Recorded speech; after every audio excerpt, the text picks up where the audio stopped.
So today we are going to be talking about Lawrence Kohlberg's theory of moral development. Okay, and it's a little bit different than what we were learning in regards to Eric Erickson. I'm trying to fix my screen here. Bear with me. In that he looked at this as more of a continuous stage. I mean, there were stages, but it kind of flowed in. We may have some idea of how old children are or how old people are when they go through these 6 stages, but I'll kind of explain what that looks like here. And of course, I love videos. I love using pop culture movies because I think they tend to, it's something that we all relate to. So I've got a video that's going to kind of walk us through and explain what each of these areas are. Okay, so so today, let's see, and when I get to that video, I'll show you what I mean. But before I do anything else, I do want to present to you the Heinz dilemma here. So let me share my screen so you can read along. How many of you have heard of the Heinz dilemma before? I've heard about it a little bit in high school from my high school teacher. Okay, and what did you learn about that? What do you know about it? Do you remember? I don't really remember much, but I remember, like, I remember the name coming up and stuff like that. Okay. Yeah, so this was something that Kohlberg had developed to really illustrate what stage of moral development people are at specifically. And before we get into those stages, I just want to kind of go over this and see where you lie on this, okay? See if you can kind of figure out where your moral development, what stage of the development you're in, all right? So I'm going to read this off so you can read it by yourself, but I'll just read it off for those of you that maybe having a difficult time reading your screen.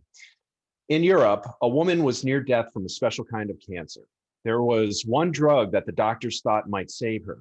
It was a form of radium that the druggist in the same town had recently discovered. The drug was expensive to make, but the druggist was charging 10 times what the drug cost him to make it.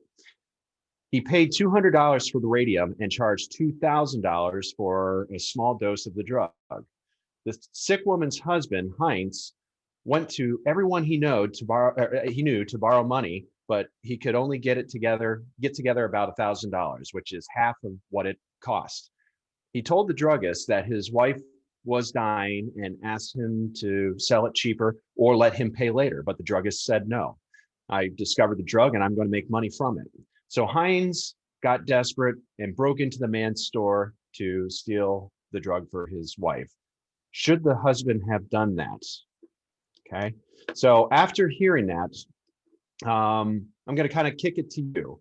The question, should the husband have done that? I encourage you to think about your response to this answer and importantly, think about your reasoning behind it.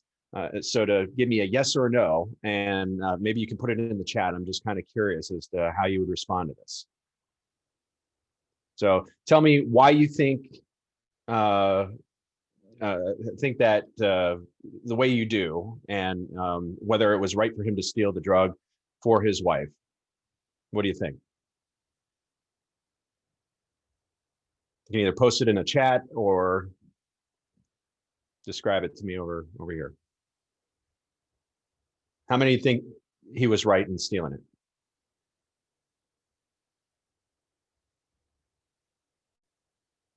Anybody? Am I still on? Hello? Yeah, you're on. Okay.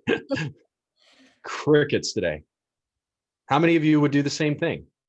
I mean, should he have done it? No, but I could see why he did it. Okay. And why is that? Why do you think, why? So you can relate to him as to why he would steal that, but you think that, no, you would not steal that if you were in his position?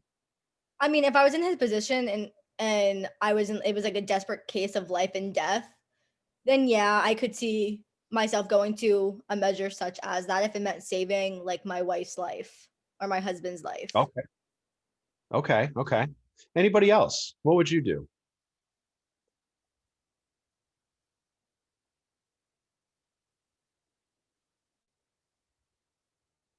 Falling asleep here, folks.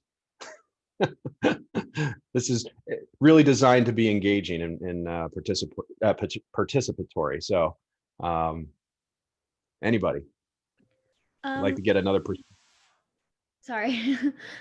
I legally no, he shouldn't have done it, but I also think that the druggist should have taken pity on him and helped him out just a little bit. Like maybe Okay. he could have paid the other half later, but I see why he did it, and I mean, I probably would have done the same thing that he did. Okay. So again, you can kind of relate to, and you almost you feel bad for the guy whose wife is in that position, and he's in that position. But you know, the druggist, he can do what he wants to do, right? It's his drug, and who knows what his level of thinking is. Has anybody ever watched Breaking Bad?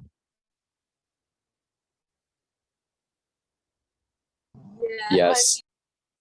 Yeah. What did you think of Walter White in that? Was he kind of the hero? How did that work out for him? In the beginning, he was doing the right thing for his family, but then like as time progressed, he just turned into a drug lord, and he kind of just like went. He like his main goal was just like lost. Okay. He let the bad side kind of get to his head. Yeah. Of everything. Yeah. So that was a great example. I'm not sure what the latest one is. That was a great example of moral development, right? Because we kind of related to Walter White, and I felt personally going through the entire season, I felt kind of scuzzy, right? I felt kind of bad that I was relating to Walter White, because he was kind of the hero in that, and we saw that transition from survival and doing for his family and what he thought was right to just outright criminal, right? It was kind of neat to go on that ride. So anyway, we'll kind of talk about that as we go along, especially with some of the examples I have. So, all right, so these are really called Kohlberg's moral stages of development. Lawrence Kohlberg's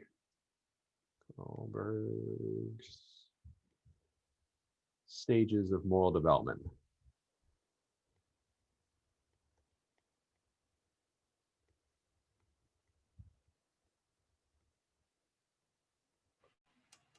Okay.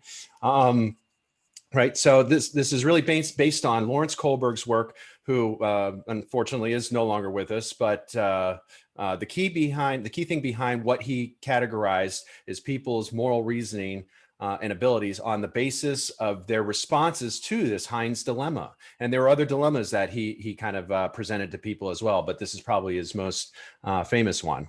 So the dilemmas that people didn't care whether people said yes or no. There was really no judgment on that. Rather, he cared about the reasoning behind their answers. So whether you answered yes, he should have stolen it, or no, he shouldn't have, it actually doesn't really matter to Kohlberg or anybody that asks this question. What categorizes you in different areas within his sort of categorization system, the 3 stages with levels within those stages, and I'll get to all that here very soon. It depends on your reasoning behind it. So depending on your reasoning, you can be in one of 3 stages, and within each stage, as I alluded to, are different levels too, two different levels. And again, in total, so there would be 6 different levels altogether, which I'll illustrate for you. And I think your book illustrates it as well. So I encourage you to think about how you responded, either internally, because I only got about 2 or 3 people that volunteered their opinion, but how you would have responded to Heinz dilemma, and figure out which of the 6 levels you fall into. And I'll mention what people do of all ages, really, because they fall, regardless of what their age is, they can fall into any of these categories, whether you're an adolescent or an adult, or even a child. Yeah, we see them go through all these stages. All right. So let me walk you through the different stages and levels within each of these stages, just to make it clear. Again, 3 stages, 2 levels, and within each stage, 6 levels altogether. So let's start with level 1. Let me actually probably make this a little bit bigger, because I'm going to need some space to write.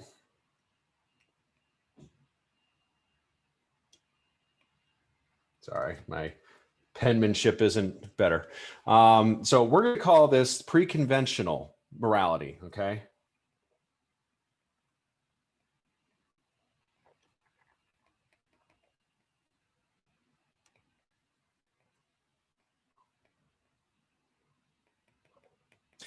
So meaning this is sort of a basic, we're at the lower levels. And so here, level 1 is the most basic form of moral reasoning.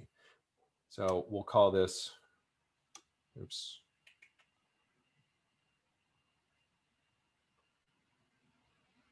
Call this stage 1. And at stage 1, the very basic of moral reasoning abilities, you can have, according to Kohlberg, obedience and punishment. Okay, so we're just going to call this obedience.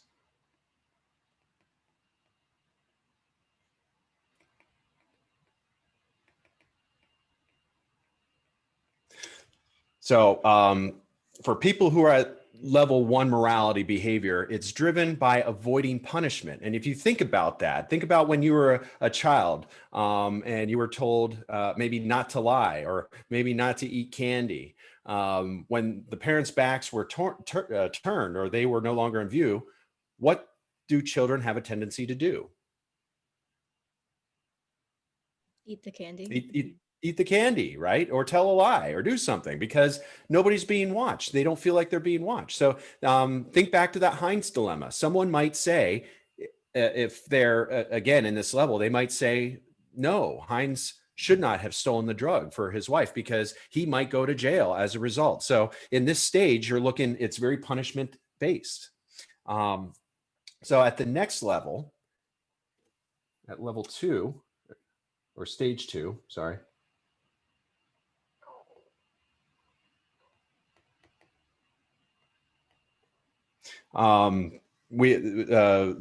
This level of morality is called individual interests.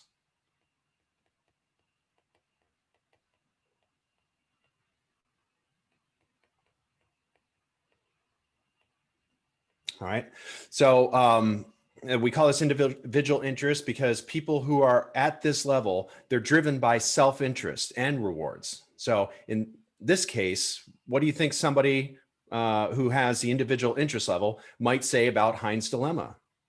Well, they might say, yes, he should steal the drug because he wants to get his wife back. He wants to get her healthy again. And it's in his best interest to do the right thing. It might hurt the druggist, whatever the most rewarding is for him to steal the drug, because he will save his life, save the life of his wife. And that's what he wants. So stage 2 really acts on self-interest. So I'm going to change things up a little bit here in color, because I think we need a little bit more color in our lives, right? As we get to stage 2 morality, which is conventional.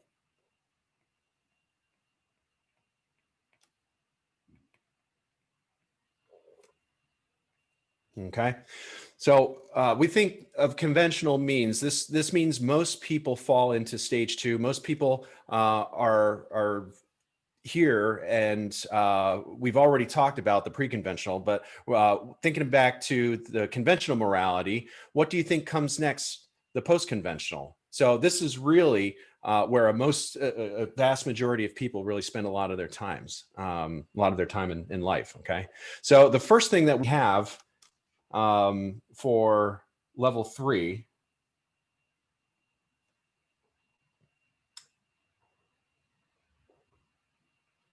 Oh, I'm sorry. So these are stages. My apologies. So this is stage 2.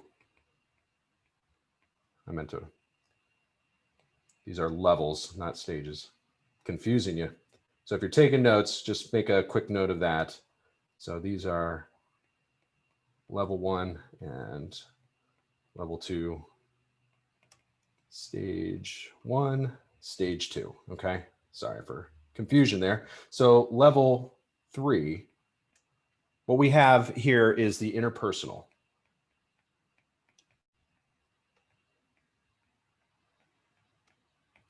All right. And these are for people overall that, the first level of conventions of morality, you're thinking about one or the other, right?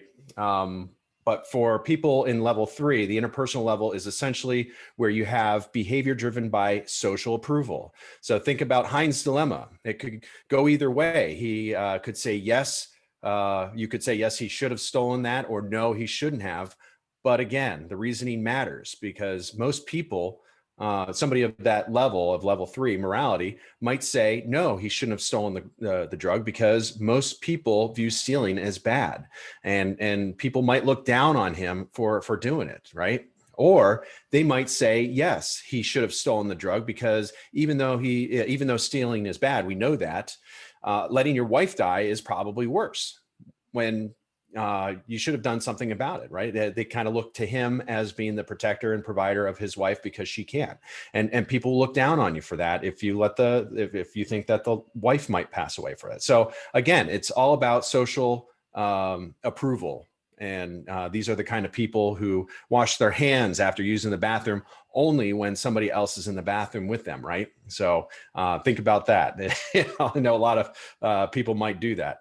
At home alone, they're not washing their hands. And that's really level 3 morality because, again, you're looking at people judging you for that. Okay, so level 4, let's go on to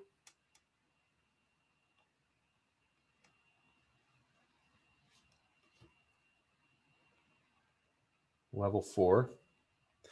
So level 4 is called authority.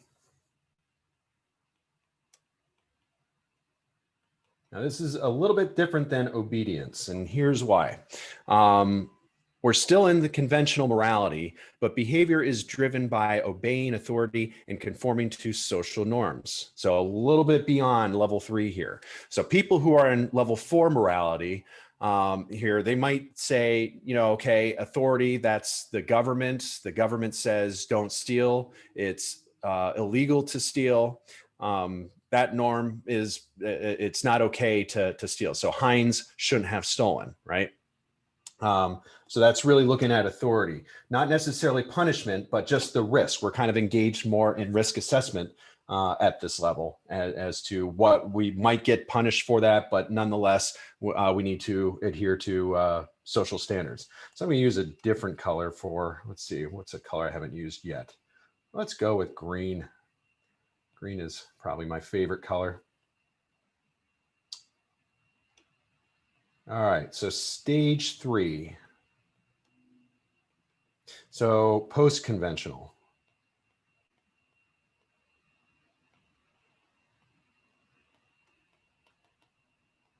So stage 3 is our post-conventional stage. And again, post-conventional means not everyone makes it here.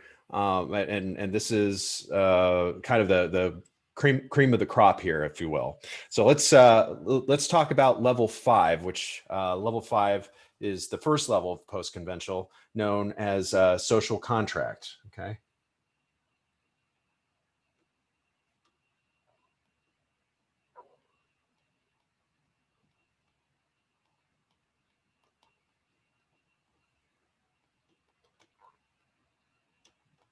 All right.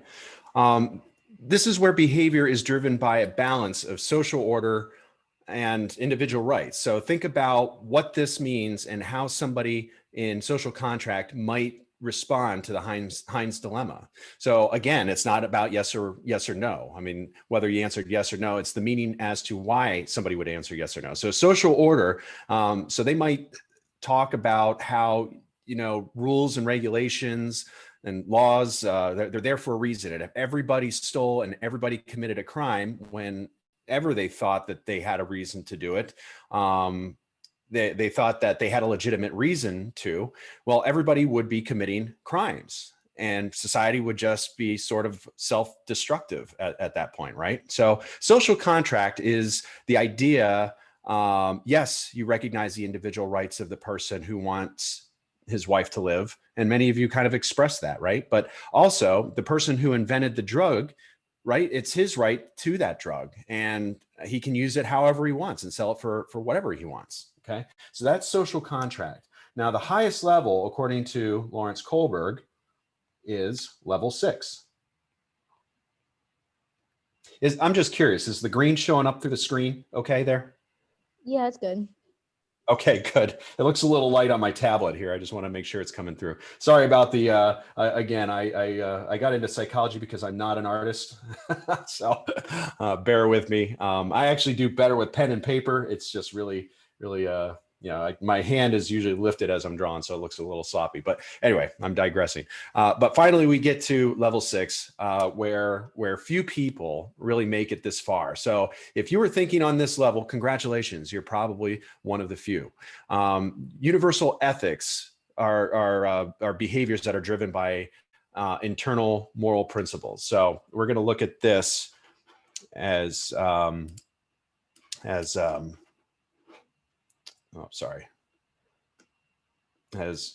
lost my screen here.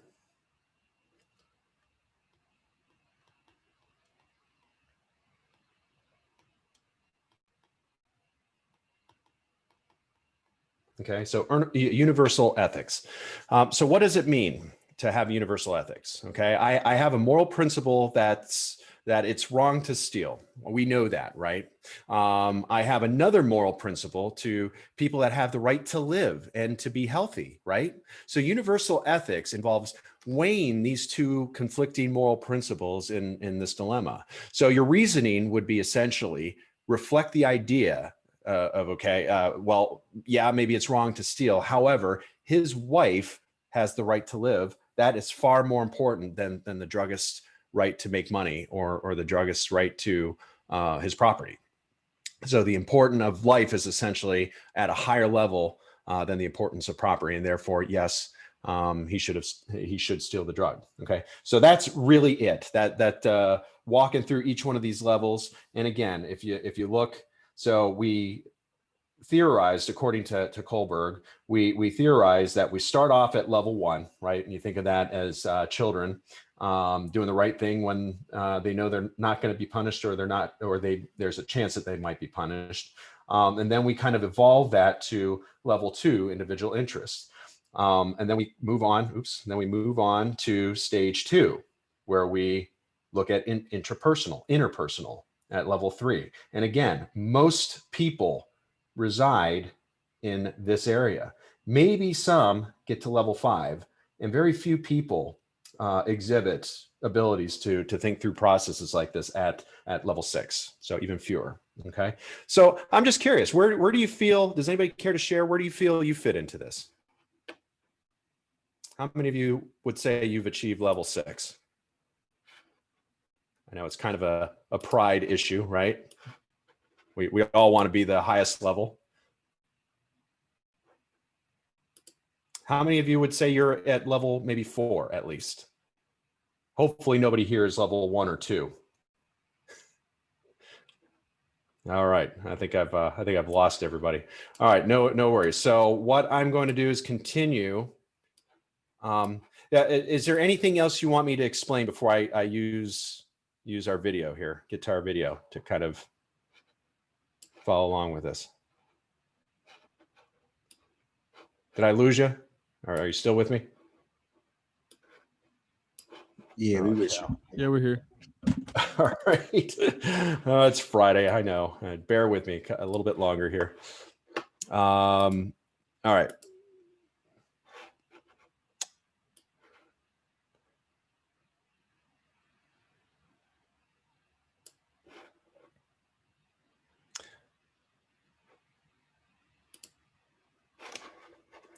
Let me share my.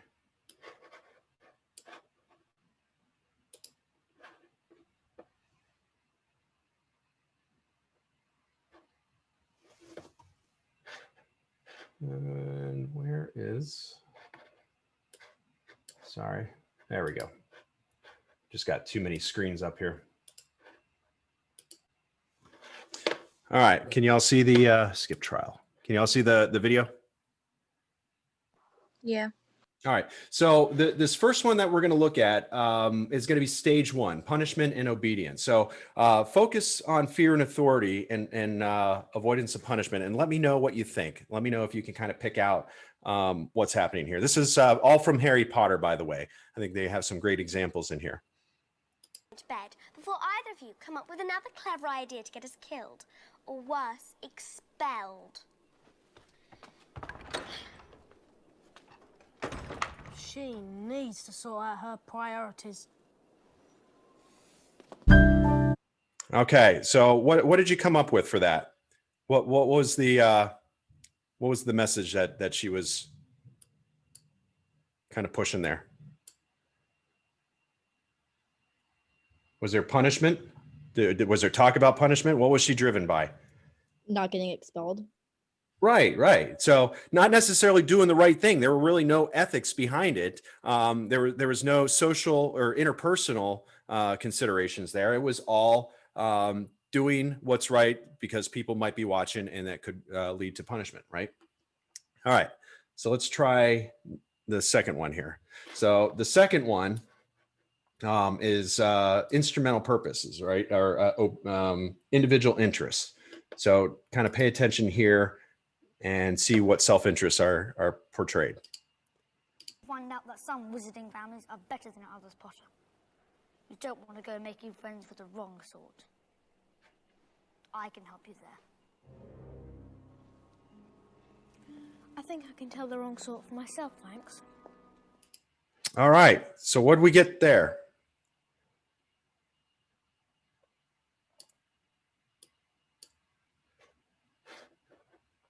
What was what did we see as far as individual interests? Choosing what he thinks is right based on what somebody else thinks is right. Okay. So yeah. Looking at his own interests as opposed to, when Draco introduces himself to Harry, he does so as to benefit his own social status, right? As opposed to actually altruistically making a friend or an alliance, right? Okay. So let's look at our third stage, and this gets into the conventional. All right. If you hopefully you wrote down that chart. So in the conventional stage, this is kind of the good girl, good boy orientation, and increases social harmony in their social status. So let's see what you come up with here. Do you have your feathers? Good. Now, don't forget the nice wrist movement we've been practicing. The swish and flick. Everyone? The swish and flick. Good. Oh, and enunciate. Wingardium Leviosa. Off you go then. Wingardium Leviosa. Wingardium Leviosa. Stop. You're going to take someone's eye out. Besides, you're saying it wrong. It's Leviosa, not Leviosa. You do it then if you're so clever. Go on. Wingardium Leviosa.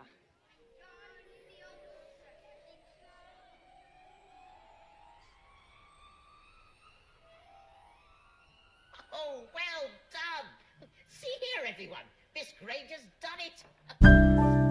All right. So what did we come up with for that? What was her her level of obviously level 3 we talked about. So what happened there? What was the orientation? What was her orientation? What was her She goal? know how to do it better than others. Okay. And what was the professor's response to her doing a good job? Kind of shocked that she got it right. Yeah, so she was kind of rewarded, right? Socially rewarded. The professor or the instructor, whoever, I can't remember his name, gave her approval. And did she look pleased that she got that approval? She kind of had that smug look on her face, didn't she? Right. So she really strived to do her best so that the professor would acknowledge her. We can kind of view that as the teacher's pet. Okay. All right. So let's look at level 4, still in the conventional stage. Okay. So the social order, we're looking at maintaining laws. Laws should never be disobeyed, right? So let's see if you can pick out what's happening there as far as authority. Read this to you, Barty. The rules are absolute. The Goblet of Fire constitutes a binding magical contract. Mr. Potter has no choice. He is, as of tonight, a Tri-Wizard champion. All right. That one was probably a little bit more difficult. Again, I think you have to kind of know these movies to really get this stuff. So what was the authority there?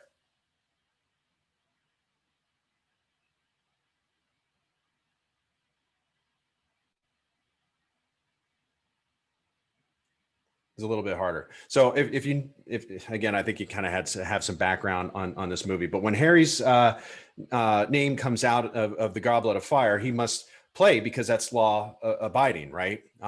He's not necessarily getting punished, but an authority told him that he needs to do it this way. He needs to step up and be the savior, the hero, right? He needs to increase his responsibility because authority told him. Okay. All right. Oops. So let's look at getting into post-conventional stages.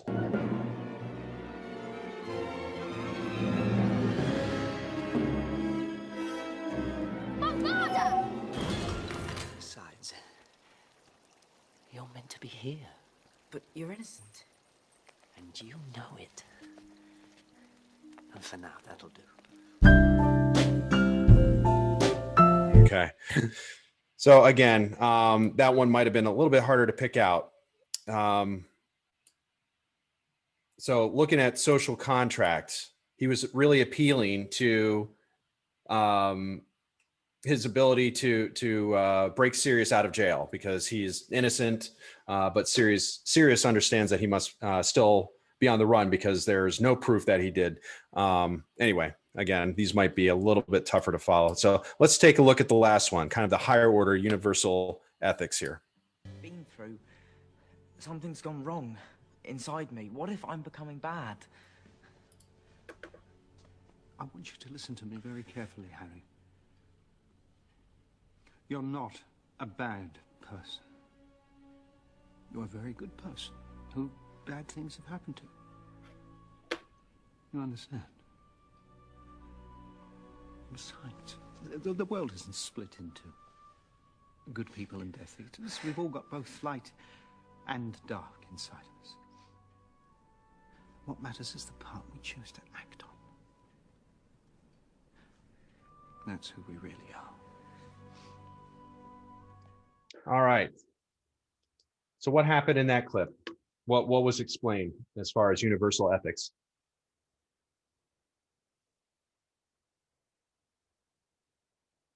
Was it that like every person has good traits and bad traits, and you are defined by the traits that you decide to act upon? Right. Okay. Good point. Very good point. So, and in society, it's easy to fall into that trap. And this reminds me, I work a lot. I work a lot with children, but I also work a lot with prison populations. Some people that have been released from incarceration or something, and it's very easy. And they if you talk to anybody that's been recently released, they feel this judgment, right? And I think a lot of people in society that live in the level 2 and level 3 and level 4 area might view that person as they've made a mistake, and that means that they're continuing to make mistakes, right? They've either labeled them good or bad because they've been incarcerated. But what we're talking about here with universal ethics is we all, as what he explained, is we all have a little bit of both in us. We have good and we have bad. We have the capability of doing both of these, and we all coexist in this world, right? So just because somebody has committed a crime, maybe they stole a drug from the druggist to save their wife's life. That doesn't necessarily make them bad, right? They had a reason for doing it. Walter White did what he did to save his family and provide treatment for survival. And that's what they lead us to believe in the beginning. So universal ethics is really described as, again, I think he did a really good job explaining that we all have good and bad within us, and acknowledging that and viewing people in that way kind of helps us to be less judgmental and a little bit more empathetic. Okay. Does that make sense? Were these good videos for you to kind of follow along. Yeah, it helps like explain everything. Okay. And I really scoured the internet to see if there's something that was packaged. You know, they have all sorts of cartoons that demonstrate this. A lot of them are really long. So anyway, I was kind of hoping for something a little bit shorter, but I'll continue looking for something that might be a little easier. Okay. Well, thank you for your time and participation. I hope all of you have a great weekend. I'll stick around for just a few minutes. But yeah, have a great weekend. Be safe, and I will. Monday, I will be available for. We won't be doing lectures. I have to meet with several of you regarding class stuff. But if you have anything one-on-one, you can meet me Monday. Otherwise, have a great weekend, and I'll see the rest of you on Wednesday.